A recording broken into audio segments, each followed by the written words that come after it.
Hello students तो आज की इस वीडियो में हम सीखेंगे किसी इलेक्ट्रॉन की क्वांटम संख्या किस तरह से हम ज्ञात करते हैं। कुछ एग्जांपल लेके हम आपको इस चीज़ को समझाएंगे। जैसे 3D4, इसमें हमें चारों क्वांटम संख्या ज्ञात करनी है। सबसे पहले क्वांटम संख्या समझ लेते क्या होती है।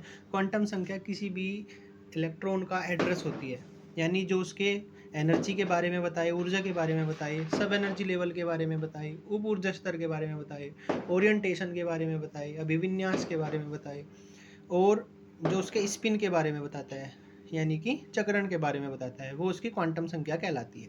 4 प्रकार की होती है। मुख्य क्वांटम संख्या यानी प्रिंसिपल क्वांटम नंबर, दिगंशी क्वांटम संख्या यानी azimuthal quantum number, magnetic quantum number यानी चुंबकीय क्वांटम संख्या, और स्पिन क्वांटम नंबर यानी चक्रण क्वांटम संख्या।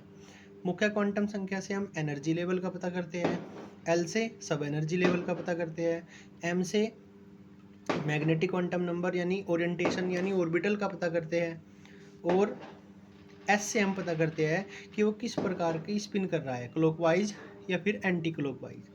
ठीक है, तो सबसे पहले जैसे हमारा यहाँ पर डी ऑर्बिटल है, तो हम अपना डी ऑर्बिटल बनाएंगे। यहाँ पर हमें पता है कि डी ऑर्बिटल में कितने खाने होते हैं, 5 ऑर्बिटल होते हैं, यानी 5 खाने होते हैं।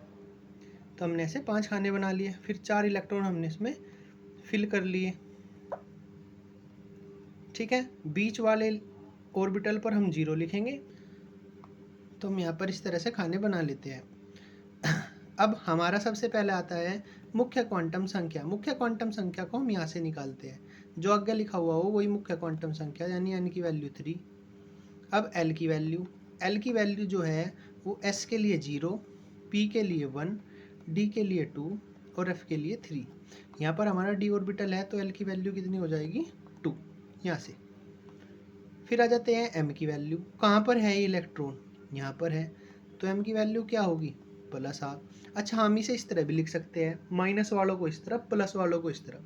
तो यहाँ पर m की वैल्यू जो है वो +1 भी हो सकती है और -1 भी हो सकती है।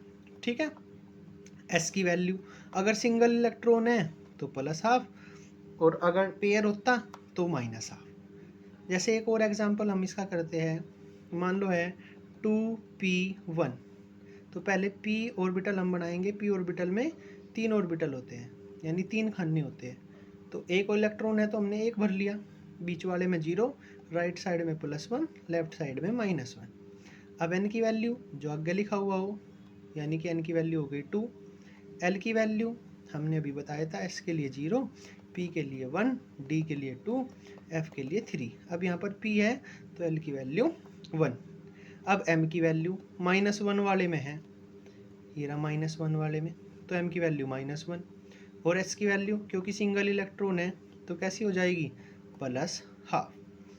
एक हम पेयर वाला करके दिखा देते हैं। मान लो निकालना है हमें 3p5। तो सबसे पहले p ऑर्बिटल, फिर 5 इलेक्ट्रॉन, 1 2 3 4 और 5, यानी यहाँ पर है 5वां, 0 +1 -1। n की वैल्यू जो आगे लिखा हुआ है, यानी n की वैल्यू 3।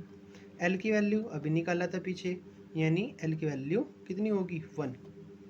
l की वैल्यू 1। m की वैल्यू बीच वाले में है 0, और s की वैल्यू अब इसमें पेयर बना हुआ है, यानी कैसा होगा, -½ तो इस तरह से हम किसी भी ऑर्बिटल के लिए किसी भी इलेक्ट्रॉन की चारों क्वांटम संख्या निकाल सकते हैं।